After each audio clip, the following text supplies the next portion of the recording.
আসসালামু আলাইকুম। সবাইকে স্বাগত জানাচ্ছি আমাদের কম্পিউটার ও তথ্য প্রযুক্তি ক্লাসে। আজকে লেকচার ৯ আমরা দেখব ডেটা কমিউনিকেশন। শুরুতেই আমরা দেখে নিই যে পূর্ববর্তী বিসিএস পরীক্ষায় এই ডেটা কমিউনিকেশন থেকে কি প্রশ্ন এসেছে। 40তম বিসিএসে একটা প্রশ্ন ছিল যে টিভি রিমোটের ক্যারিয়ার ফ্রিকোয়েন্সি এর রেঞ্জ কত? আমরা জানি যে টিভি রিমোট এটাতে ইনফ্রারেড রে ইউজ করা হয়। সুতরাং এটার রেঞ্জ ছিল ইনফ্রারেড রেঞ্জ। এরপর ৩৮তমতে ছিল যে কোন মাধ্যমে আলোর পালস ব্যবহৃত হয়। আমরা জানি যে অপটিক্যাল ফাইবার, সেখানে আলোর পালস ব্যবহৃত হয়। এছাড়াও কোনটিতে সাধারণত ইনফ্রারেড ডিভাইস ব্যবহার করা হয়? TV remote. ওয়াই ম্যাক্স এর পুনরূপ কি? এটা ছিল ৩৬তম বিসিএসে। এবং ৩২তম বিসিএস ছিল যে কোনটি তারবিহীন দ্রুতগতির ইন্টারনেট সংযোগের জন্য উপযোগী, যেটা অ্যান্সার ছিল ওয়াই ম্যাক্স। এরপর ৩১তম বিসিএস ছিল যে অপটিক্যাল ফাইবার কি? অপটিক্যাল ফাইবার হচ্ছে সরু কাচতন্তু। এরপর অপটিক্যাল ফাইবারে কি ঘটে, মানে আলোর পূর্ণ অভ্যন্তরীণ প্রতিফলন ঘটে, সেটা জানতে চাওয়া হয়েছিল। এরপর ৩৮তমতে ছিল যে বায়ুমণ্ডলের যে স্তরে বেতার তরঙ্গ প্রতিফলিত হয়। আমরা জানি যে বায়ুমণ্ডলের আয়নোস্ফিয়ার স্তরে বেতার তরঙ্গ প্রতিফলিত হয়। এছাড়াও ২০তমতে ছিল যে রাডারে যে তড়িৎচুম্বক তরঙ্গ ব্যবহৃত হয় তার নাম কি? এবং ৩৬তমতে ছিল যে ওয়াইফাই কোন স্ট্যান্ডার্ডের উপর ভিত্তি করে কাজ করে। তার মানে এই ডেটা কমিউনিকেশন থেকে অনেক বিসিএসেই প্রশ্ন এসেছে। তো শুরু করা যাক আজকে আমাদের lecture 9 data communication. Communication system জিনিসটা আসলে কি? কমিউনিকেশন বলতে আমরা বুঝি যে দুই পক্ষের মধ্যে তথ্য আদান প্রদান, এবং এই তথ্য আদান প্রদানের জন্য যে মাধ্যম ব্যবহার করা হয় তাকে আমরা বলি কমিউনিকেশন সিস্টেম। এটা অনেক রকমের হতে পারে, যেমন বায়োলজিক্যাল কমিউনিকেশন। বায়োলজিক্যাল কমিউনিকেশন কি জিনিস? এটা হচ্ছে যে আমাদের শরীরের মধ্যে যে কমিউনিকেশনগুলো চলে, লাইক আমার হাতে হয়তো একটা মশা বসেছে, এটা ব্রেইন আমার হাতকে সিগন্যাল দেয়, এই বেটা তোর হাতে একটা মশা বসে আছে, এক চটকানা দিয়ে এটা মেরে ফেল। সো এগুলো হচ্ছে বায়োলজিক্যাল কমিউনিকেশন, আমাদের শরীরের অভ্যন্তরে যেটা ডাটা ট্রান্সমিশন হয়। এরপর আছে graphic communication system. Graphics communication system হচ্ছে যে ছবি বা বর্ণ বা চিহ্ন দিয়ে যে কমিউনিকেশনগুলো করা হয় তাদেরকে আমরা গ্রাফিক্স কমিউনিকেশন সিস্টেম বলি। টেলিকমিউনিকেশন হচ্ছে টেলিফোনের মাধ্যমে আমরা দূরবর্তী কারোর সাথে যোগাযোগ, সেটাকে আমরা বলি টেলিকমিউনিকেশন। আর ইলেকট্রনিক কমিউনিকেশন মানে বর্তমানে যেসব ইলেকট্রনিক মিডিয়ার সাহায্যে আমরা তথ্য আদান প্রদান করি, যেমন ইমেইল, ফ্যাক্স, টেলেক্স, এগুলো হচ্ছে ইলেকট্রনিক কমিউনিকেশন। বা টিভি, রেডিও, এগুলোও ইলেকট্রনিক কমিউনিকেশন। তার মানে আমরা দেখলাম যে biological communication, graphic communication system, telecommunication system এবং ইলেকট্রনিক কমিউনিকেশন সিস্টেম। এই যে ডাটা কমিউনিকেশন আমরা বলছি, মানে ডাটা বা তথ্য আদান প্রদানের যে ব্যাপার, এটার মূল অংশ ৫টি।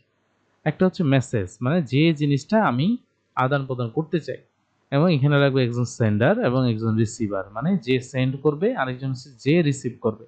এবং এই যে মেসেজ বা ডাটা, এটা পাঠানোর জন্য আমাদের অবশ্যই একটা ট্রান্সমিশন মিডিয়াম ইউজ করতে হয়, মানে যে মাধ্যমে আমি এই ডাটাটা প্রেরণ করব। আরেকটা হচ্ছে প্রোটোকল। আমরা জানি যে ডাটা পাঠানোর জন্য এবং রিসিভ করার জন্য আমাদের কিছু প্রোটোকল ব্যবহার করতে হয়।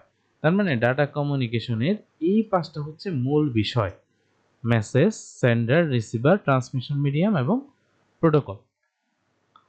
এখন আমরা দেখব data transmission speed. Data transmission speed বলতে আমরা বুঝি মানে যে হারে ডাটা ট্রান্সফার করা হয় বা ডাটা আদান প্রদান করা হয়, সেটাকে আমরা বলি ডাটা ট্রান্সমিশন স্পিড, যে কত দ্রুত আমি আমার ডাটাকে পাঠাতে পারছি। এই জিনিসটাকে ব্যান্ডউইথও বলা হয়, যে ডাটা ট্রান্সমিশন স্পিড যে হারে ডাটা ট্রান্সফার হয় সেটাকে ব্যান্ডউইথও বলা হয়। এবং এই যে ব্যান্ডউইথ, এটার একক হচ্ছে বিট পার সেকেন্ড, যাকে আমরা সংক্ষেপে বিপিএস বলে থাকি, বিট পার সেকেন্ড। এই জিনিসটা নির্ভর করে যে কত দ্রুত আমি ডাটাকে ট্রান্সফার করতে পারছি।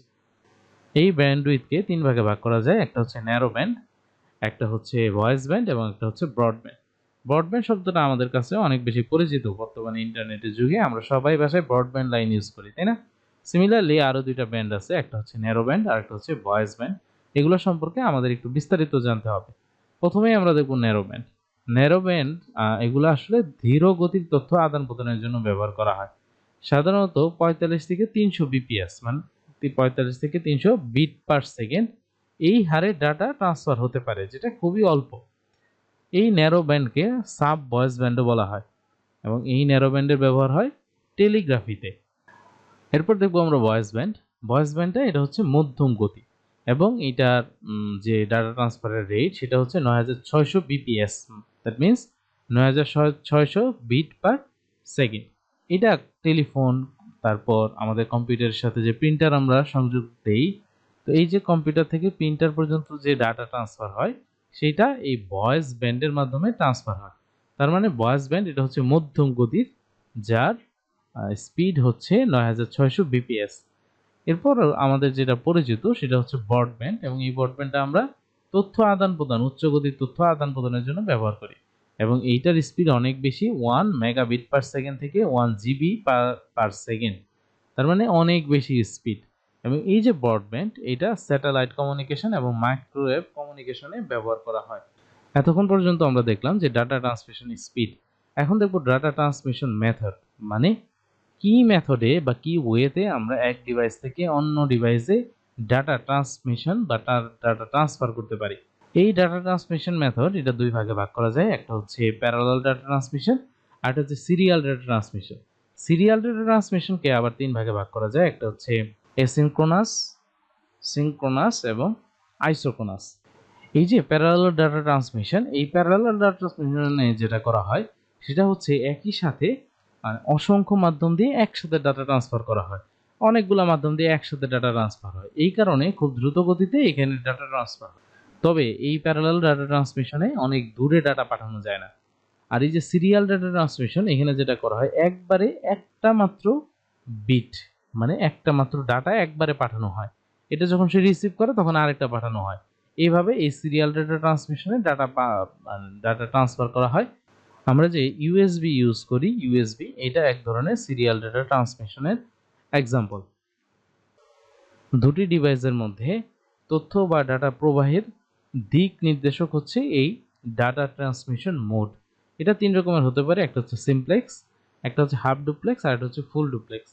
সিমপ্লেক্স হচ্ছে যে ডাটা শুধু একদিকে যাবে, সেটাকে আমরা বলি সিমপ্লেক্স, একদিকে ডাটা শুধু একদিকে যাবে, যেমন রেডিও, টিভি, কিবোর্ড, মাউস, এগুলো হচ্ছে এই simplex type data transmission mode. আরেকটা হচ্ছে হাফ ডুপ্লেক্স। হাফ ডুপ্লেক্স বলতে আমরা বুঝি ডাটা দুই দিকেই যেতে পারবে, ডাটা এদিকেও যেতে পারবে, ডাটা এদিকেও যেতে পারবে, কিন্তু সমস্যা হচ্ছে একই সাথে দুই দিকে যেতে পারবে না, হয় তার এদিকে যেতে হবে, না হয় তার এদিকে আসতে হবে। এটাকে আমরা বলি হাফ ডুপ্লেক্স, মানে ডাটা দুই দিকে যেতে পারে কিন্তু একই সাথে পারে না। যেমন ওয়াকি টকি, ফ্যাক্স, এসএমএস, এগুলা হাফ ডুপ্লেক্স মোডে চলে। আর এটা হচ্ছে ফুল ডুপ্লেক্স, যেটা একই সাথে দুই দিকে ডাটা ট্রান্সফার করতে পারে। যেমন মোবাইল, আমরা যখন মোবাইলে কথা বলি, আমিও কথা বলতেছি, চাইলে ওই পাশে যে আছে সেও কথা বলতে পারে। সো এই জিনিসটা হচ্ছে ফুল ডুপ্লেক্স মোডে চলে। আরেকটা জিনিস হচ্ছে ডাটা ডিস্ট্রিবিউশন মোড। এই ডাটা ডিস্ট্রিবিউশন মোড তিন রকমের হতে পারে, একটা হচ্ছে ইউনিকাস্ট, একটা হচ্ছে ব্রডকাস্ট, আর একটা হচ্ছে মাল্টিকাস্ট। ইউনিকাস্ট জিনিসটা কি? ইউনিকাস্ট হচ্ছে যে প্রেরকের কাছ থেকে শুধুমাত্র একজন গ্রাহক ডাটা গ্রহণ করতে পারবে। এটা যদি প্রেরক হয় আর এগুলো অনেকগুলা গ্রাহক আছে, এর মধ্যে শুধুমাত্র একজন গ্রাহক সেই ডাটাটা গ্রহণ করতে পারবে, এটাকে আমরা বলি ইউনিকাস্ট। যেমন ফ্যাক্স বা টেলিফোন, আমরা একই সাথে একজনকে ফোন করতে পারি, এই জিনিসটাকে আমরা ইউনিকাস্ট বলি। এরপর আছে ব্রডকাস্ট, যেখানে প্রেরক থেকে অনেক গ্রাহক একসাথে এই ডাটাটা গ্রহণ করতে পারে। এটা প্রেরক, এবং এই প্রেরক থেকে অনেকগুলা গ্রাহক আমরা দেখতে পাচ্ছি যে সে ডাটা গ্রহণ করছে, এটাকে আমরা বলি ব্রডকাস্ট। যেমন রেডিও, টেলিভিশনে ডাটা যেটা পাস হচ্ছে, একই সাথে অসংখ্য দর্শক সেই ডাটাটা গ্রহণ করছে বা সেই তথ্যটা গ্রহণ করছে, এটাকে আমরা বলি ব্রডকাস্ট বা ব্রডকাস্টিং আমরা বলে থাকি। মাল্টিকাস্ট এটা অনেকাংশে ব্রডব্যান্ডের মতোই, সিস্টেমে প্রেরক থেকে অনেকজন গ্রাহক একই সাথে ডাটা গ্রহণ করতে পারবে, কিন্তু এই যে যারা গ্রহণ করতে পারবে তারা সিলেক্টেড, মানে নির্দিষ্ট গ্রাহক আমার কাছ থেকে ডাটা গ্রহণ করতে পারবে। যেমন ভিডিও চ্যাটিং বা অনলাইন ক্লাস, শুধুমাত্র যাকে আমি লিঙ্ক দিচ্ছি সেই জয়েন করতে পারছে এবং সে আমার কাছ থেকে ডাটাটা নিতে পারছে, এই জিনিসটাকে আমরা বলি মাল্টিকাস্ট। তাহলে এই তিনটা জিনিস যদি আমরা একটু আবার দেখি, যে ইউনিকাস্ট হচ্ছে প্রেরক থেকে শুধুমাত্র একজন গ্রাহক সে ডাটা গ্রহণ করতে পারবে, যেমন টেলিফোন। ব্রডকাস্ট হচ্ছে যে প্রেরক থেকে অনেকজন গ্রাহক একই সাথে ডাটা গ্রহণ করতে পারে, যেমন রেডিও, টেলিভিশন। আর মাল্টিকাস্ট হচ্ছে যে নির্দিষ্ট গ্রাহক আমার কাছ থেকে ডাটা গ্রহণ করতে পারবে, তবে একাধিক গ্রাহক সেই ডাটাটা গ্রহণ করতে পারবে, যেমন ভিডিও চ্যাটিং।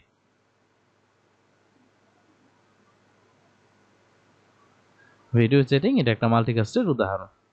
ডাটা কমিউনিকেশনের মাধ্যম বলতে আমরা বুঝি যে ডাটা ট্রান্সফার করার জন্য প্রেরক এবং প্রাপক এর মাঝখানে যে মাধ্যমগুলো ব্যবহার করা হয়, তার মানে যে মাধ্যমগুলো ব্যবহার করে আমরা ডাটা ট্রান্সফারের কাজটা করি তাকে আমরা বলতেছি ডাটা কমিউনিকেশনের মাধ্যম। এটা দুই রকমের হতে পারে, একটা হচ্ছে তার আর একটা হচ্ছে তারবিহীন, মানে একটা হচ্ছে কেবল আর একটা হচ্ছে ওয়্যারলেস। এই যে কেবল, এই কেবলটা তিন রকমের হতে পারে, একটা হচ্ছে কোএক্সিয়াল কেবল, একটা হচ্ছে টুইস্টেড পেয়ার কেবল, আর একটা হচ্ছে ফাইবার কেবল। আমরা এখানে চিত্র দেখতে পাচ্ছি, এটা হচ্ছে কোএক্সিয়াল কেবল, এটা হচ্ছে টুইস্টেড পেয়ার কেবল। এখানে জোড়ায় জোড়ায় তার টুইস্টেড অবস্থায় থাকে, আর একটা হচ্ছে ফাইবার অপটিক কেবল। তো কোএক্সিয়াল কেবল এটা কোএক্স নামে পরিচিত, এবং এই যে কোএক্সিয়াল কেবল এইটা 1 কিলোমিটার পর্যন্ত ভালোভাবে ডাটা ট্রান্সফার করতে পারে, 1 কিলোমিটার পর্যন্ত, এবং এটা ডাটা ট্রান্সফারের রেট হচ্ছে 10 Mbps। এটা এই কোএক্সিয়াল কেবল এটা কেবল টিভি নেটওয়ার্কে ব্যবহার করা হয়। তাহলে কোএক্সিয়াল কেবল সম্পর্কে আমরা জানলাম যে এই কোএক্সিয়াল কেবল এটা কোএক্স নামে পরিচিত, কোএক্স, এবং এটা 1 কিলোমিটার পর্যন্ত ভালোভাবে ডাটা ট্রান্সফার করতে পারে, এবং এটার ডাটা ট্রান্সফারের রেট হচ্ছে 10 Mbps, এবং এটা কেবল টিভি নেটওয়ার্কে ব্যবহার করা হয়। এই কোএক্সিয়াল কেবলের মাঝখানে একটা কপারের তার থাকে, এটা হচ্ছে একটা কপারের সলিড একটা তার, এবং এইটাকে সাদা ফোমে জড়ানো থাকে। এই যে সাদা ফোম, এই সাদা ফোম দিয়ে এটা জড়ানো থাকে, এবং এই সাদা ফোমের উপরে তারের জালি থাকে, এই যে আমরা দেখতে পাচ্ছি তারের জালি, এবং সবার উপরে প্লাস্টিক দিয়ে মোড়ানো থাকে। এই জিনিসটাকে আমরা বলি কোএক্সিয়াল কেবল। তাহলে সবার ভিতরে থাকে একটা কপারের তার, তার উপরে একটা ফোমের আস্তরণ থাকে, তার উপরে থাকে তারের জালি, এবং তার উপরে এটা প্লাস্টিক দিয়ে মোড়ানো থাকে। এরপরে আছে twisted pair cable. Twisted pair কেবলে এক জোড়া তারকে জড়িয়ে এই টুইস্টেড পেয়ার কেবল তৈরি করা হয়, এবং একটা টুইস্টেড পেয়ার কেবলে 4 জোড়া বা 8টা তার থাকে, এবং প্রতিটি ভিন্ন ভিন্ন রঙের হয়, আর প্রতিটি তার অপরিবাহী প্লাস্টিকে মোড়ানো থাকে। আমরা যদি একটু দেখি যে একটা হচ্ছে কমন কালার, যেমন এখানে একটা কমন কালার, সেটা হচ্ছে সাদা ব্যবহার করা হয়, প্রত্যেকটার সাথে একটা করে সাদা তার আছে, বাকি যে 4টা তার সেটা বিভিন্ন কালারের হয়ে থাকে। এবং টুইস্টেড পেয়ার কেবল দুই রকমের হয়, একটা হচ্ছে আবরণযুক্ত আর একটা হচ্ছে আবরণবিহীন। এরপরে আছে fibre optic cable. Fibre optic cable হচ্ছে সরু স্বচ্ছ কাচতন্তু, যে কাচতন্তুর ভিতর দিয়ে আলোর পূর্ণ অভ্যন্তরীণ প্রতিফলন ঘটে, এই ফাইবার অপটিক দিয়ে উচ্চ গতির তথ্য আদান প্রদান করা হয়। এই ফাইবার অপটিক কেবল সাধারণত সমুদ্রের নিচে দিয়ে আন্তঃমহাদেশীয় যোগাযোগের ক্ষেত্রে ব্যবহার করা হয়, যাকে আমরা বলি সাবমেরিন কেবল। এই সাবমেরিন কেবলে এই ফাইবার অপটিক ব্যবহার করা হয়। এছাড়াও বর্তমানে আমাদের বাসাবাড়িতে ইন্টারনেটের ব্রডব্যান্ড লাইন যেটা, সেটা এই ফাইবার অপটিক কেবল দিয়ে দেওয়া হয়। এতক্ষণ পর্যন্ত আমরা দেখলাম যে কেবল বা তারযুক্ত যে কমিউনিকেশনের যে মাধ্যমগুলো সেগুলো। এখন আমরা দেখব ওয়্যারলেস কমিউনিকেশন, মানে তারবিহীন যে যোগাযোগ মাধ্যম বা ডাটা ট্রান্সমিশন মাধ্যম, সেই জিনিসগুলো আমরা একটু দেখব। ওয়্যারলেস কমিউনিকেশন এটা 3 রকমের হতে পারে, একটা হচ্ছে রেডিও ওয়েভ, একটা হচ্ছে মাইক্রোওয়েভ, এবং একটা হচ্ছে ইনফ্রারেড। রেডিও ওয়েভ এটা সবচেয়ে বেশি জনপ্রিয় ছিল এক সময়। 1900 সালে ইতালীয় বিজ্ঞানী মার্কনি এই রেডিও ওয়েভ আবিষ্কার করেন। এই রেডিও ওয়েভের জন্য কোনো অ্যান্টেনার প্রয়োজন পড়ে না, এবং এই যে রেডিও ওয়েভ এটা কি হয়, বায়ুমণ্ডলে যে আয়নোস্ফিয়ার স্তর আছে সেই স্তরে প্রতিফলিত হয়ে এটা ছড়িয়ে পড়ে। আমি যদি একটু ছবি এঁকে বুঝাই যে এটা হয়তো রেডিও স্টেশন, এখান থেকে ডাটাগুলো ছুড়ে দেওয়া হয়। এটা কি করে, এই যে উপরে যে আয়নোস্ফিয়ার স্তর আছে সেখানে সে প্রতিফলিত হয়ে বিভিন্ন দিকে ছড়িয়ে পড়ে। এই কারণে যে যে কোনো রিসিভার সে এই ডাটাটা রিসিভ করতে পারে, এই জন্য আলাদা করে কোনো অ্যান্টেনার দরকার পড়ে না। এরপর আছে মাইক্রোওয়েভ। মাইক্রোওয়েভ 1964 সালে আমেরিকান বিজ্ঞানী রবার্ট উইলসন এই মাইক্রোওয়েভ আবিষ্কার করেন, এবং এই মাইক্রোওয়েভের মাধ্যমে ছবি, অডিও, ভিডিও প্রেরণ করা যায়। এবং এই যে মাইক্রোওয়েভ এইটা রিসিভ করার জন্য অ্যান্টেনা প্রয়োজন হয়, এবং মাইক্রোওয়েভটা বাঁকা পথে চলতে পারে না। এই জন্য সেন্ডার যে সেন্ড করছে এবং যে রিসিভ করছে তাদের একই সরল রেখায় থাকা জরুরি, একই সরল রেখায়। যদি একই সরল রেখায় না থাকে, আমরা যেহেতু বললাম যে মাইক্রোওয়েভ বাঁকা পথে চলতে পারে না, একই সরল রেখায় না থাকলে তারা একই অ্যালাইনমেন্টে না থাকলে সে ডাটা রিসিভ করতে পারবে না। এই জন্য যে পাঠাচ্ছে এবং যে রিসিভ করছে তাদেরকে একই সরল রেখা বরাবর থাকতে হবে। এরপর আমরা দেখব ইনফ্রারেড ওয়েভ। ইনফ্রারেড ওয়েভের কথা আমাদের হয়তো অনেকেরই মনে আছে, আমরা আগের যে মোবাইলগুলা সেই মোবাইলগুলোতে ইনফ্রারেড থাকতো, তখনও ব্লুটুথ আসেনি। তখন আমাদের মনে আছে যে আমরা দুইটা মোবাইল এরকম পাশে পাশে ধরে রাখতাম এক মোবাইল থেকে অন্য মোবাইলে কোনো ডাটা ট্রান্সফার করার জন্য। সো এই যে ইনফ্রারেড ওয়েভ, এইটা 1800 সালে উইলিয়াম হার্শেল সে আবিষ্কার করে, এবং এইটার জন্য দুইটা ডিভাইস খুব কাছাকাছি নিয়ে আসতে হবে। খুব কাছাকাছি দূরে থাকলে ইনফ্রারেড কাজ করবে না, এবং এই যে দেয়াল বা শক্ত কোনো পৃষ্ঠ যদি থাকে ইনফ্রারেড রে কাজ করে না। আবার উজ্জ্বল আলোর উপস্থিতিতেও ইনফ্রারেড ওয়েভটা লোপ পায়। উজ্জ্বল আলো, এটা আমাদের একটু মনে রাখতে হবে যে উজ্জ্বল আলোতে ইনফ্রারেড ওয়েভ হ্রাস পায়। সাধারণত ইনফ্রারেড ব্যবহার করা হয় যে টিভির যে রিমোট কন্ট্রোল, সেই রিমোট কন্ট্রোলের মধ্যে এই যে ইনফ্রারেড রে বা অবলোহিত রশ্মি সেটা ব্যবহার করা হয়। তাহলে আমরা যদি এই তিনটা জিনিস আবার দেখি যে ওয়্যারলেস কমিউনিকেশন তিন রকমের, একটা হচ্ছে রেডিও ওয়েভ, একটা হচ্ছে মাইক্রোওয়েভ, একটা হচ্ছে ইনফ্রারেড। রেডিও ওয়েভ হচ্ছে এটা 1900 সালে ইতালীয় বিজ্ঞানী মার্কনি আবিষ্কার করে, এবং এই রেডিও ওয়েভ যে সেন্ডার সে এটা সেন্ড করার পরে এটা বায়ুমণ্ডলের আয়নোস্ফিয়ার স্তরে প্রতিফলিত হয় এবং ছড়িয়ে পড়ে। তখন যে কোনো রিসিভার এটা রিসিভ করে এই ডাটাটা পেতে পারে। এটার জন্য কোনো ধরনের অ্যান্টেনা লাগে না। এরপরে আমরা দেখি যে মাইক্রোওয়েভ, যেটা 1964 সালে আমেরিকার বিজ্ঞানী রবার্ট উইলসন আবিষ্কার করেন। এই মাইক্রোওয়েভের মাধ্যমে আমরা ছবি, ভিডিও, অডিও প্রেরণ করতে পারি। এইটার জন্য মাইক্রোওয়েভের জন্য অবশ্যই অ্যান্টেনা প্রয়োজন, এবং মাইক্রোওয়েভ বাঁকা পথে চলতে পারে না, এই কারণে সেন্ডার এবং রিসিভারকে অবশ্যই একই সরলরেখা বরাবর থাকতে হয়। এরপর আমরা দেখলাম ইনফ্রারেড ওয়েভ, যেটা 1800 সালে উইলিয়াম হার্সেল আবিষ্কার করেন, এবং এটা খুব কাছাকাছি দুইটা ডিভাইসের জন্য কার্যকরী। এটা শক্ত দেয়াল বা শক্ত পৃষ্ঠের বাধা পেলে এটা বন্ধ হয়ে যায় এবং উজ্জ্বল আলোর উপস্থিতিতে লোপ পায়। এই ইনফ্রারেড ওয়েভ এটা সাধারণত টিভির রিমোট কন্ট্রোলে ব্যবহৃত হয়। এখন আমরা দেখব হটস্পট। হটস্পট শব্দটার সাথে আমরা এখন কম বেশি সবাই পরিচিত, কারণ আমাদের মোবাইলে সবারই কি থাকে, হটস্পট থাকে। হটস্পট বলতে আমরা এমন একটা নির্দিষ্ট এলাকা বুঝি যে এলাকাতে আমরা যে কোনো ডিভাইসে ইন্টারনেট ব্যবহার করতে পারি, এটাকে আমরা বলি হটস্পট। হটস্পটটা তিন রকমের হতে পারে, একটা হচ্ছে ওয়াইফাই, একটা হচ্ছে ব্লুটুথ, আর একটা হচ্ছে ওয়াইম্যাক্স। এই তিন ধরনের হটস্পট আমরা বর্তমানে বেশি ব্যবহার করে থাকি। ব্লুটুথ এইটার নামকরণ করা হয় ডেনমার্ক ও নরওয়ের রাজা হ্যারাল্ড ব্লুটুথের নাম অনুসারে, এবং এই যে ব্লুটুথ এটা আবিষ্কার করে সুইডিশ এরিকসন কোম্পানি। এই ব্লুটুথ 10 থেকে 100 মিটার পর্যন্ত তার রেঞ্জ বা কভারেজ থাকে, তবে এই ব্লুটুথ 10 মিটার পর্যন্ত সে ভালোভাবে কাজ করে, বা 30 ফিট পর্যন্ত সে ভালোভাবে কাজ করে। এরপর ওয়াইফাই। ওয়াইফাইয়ের ফুল মিনিং বা ওয়াইফাই এটা আমরা সাধারণত এইভাবেই বেশি দেখি, যেটার ফুল মিনিং হচ্ছে ওয়্যারলেস ফিডেলিটি। ডাচ বিজ্ঞানী ভিক্টর ভিক হ্যারেসকে ওই ওয়াইফাইয়ের জনক বলা হয়, এবং ওয়াইফাইয়ে হাফ ডুপ্লেক্সিং মোড ইউজ করা হয়, হাফ ডুপ্লেক্স। এরপর আছে ওয়াইম্যাক্স। এই ওয়াইম্যাক্স এটা হচ্ছে ওয়াই ম্যাক্স, এটার ফুল মিনিং হচ্ছে world wide interoperability for microwave access. এটা 2001 সালে ইউএস এর এই ওয়াইম্যাক্স ফোরাম তারা এটা আবিষ্কার করে। এই ওয়াইম্যাক্স বৈরী আবহাওয়ায় খুব বেশি ভালো কাজ করে না, তার মানে আবহাওয়া যদি খারাপ থাকে ওয়াইম্যাক্স ভালো কাজ করবে না, এবং এই ওয়াইম্যাক্স খুবই দ্রুত গতির ইন্টারনেট সরবরাহ করে। আর যেহেতু দ্রুত গতির ইন্টারনেট সরবরাহ করে, এজন্য এটার খরচ একটু বেশি। এই তিনটা হটস্পট প্রযুক্তি ওয়াইম্যাক্স, ওয়াইফাই এবং ব্লুটুথের তুলনামূলক চিত্র যদি আমরা একটু দেখি, যে কাভারেজ ওয়াইম্যাক্সের কাভারেজ হচ্ছে 10 থেকে 60 কিলোমিটার পর্যন্ত, তার মানে অনেক বড় এলাকা জুড়ে তার কাভারেজ থাকে। ওয়াইফাইয়ের কাভারেজ 50 থেকে 200 মিটার, এবং ব্লুটুথের কাভারেজ 10 থেকে 100 মিটার। এবং এই যে ওয়াইম্যাক্স, এখানে WMAN বা WMAN নেটওয়ার্ক ব্যবহার করা হয়। এগুলোর সম্পর্কে পরবর্তী লেকচারে আমরা বিস্তারিত জানব। ওয়াইফাই ইউজ করা হয় WLAN, এবং ব্লুটুথে ইউজ করা হয় WPAN। এই প্যান মানে হচ্ছে পার্সোনাল এরিয়া নেটওয়ার্ক। এছাড়াও ফ্রিকোয়েন্সি যদি আমরা দেখি, যে ওয়াইম্যাক্সে 2 থেকে 66 গিগাহার্টজ ফ্রিকোয়েন্সি ইউজ করা হয়, ওয়াইফাইয়ে 2.4 থেকে 5 গিগাহার্টজ, এবং ব্লুটুথে 2.4 থেকে 2.45 গিগাহার্টজের ফ্রিকোয়েন্সি থাকে।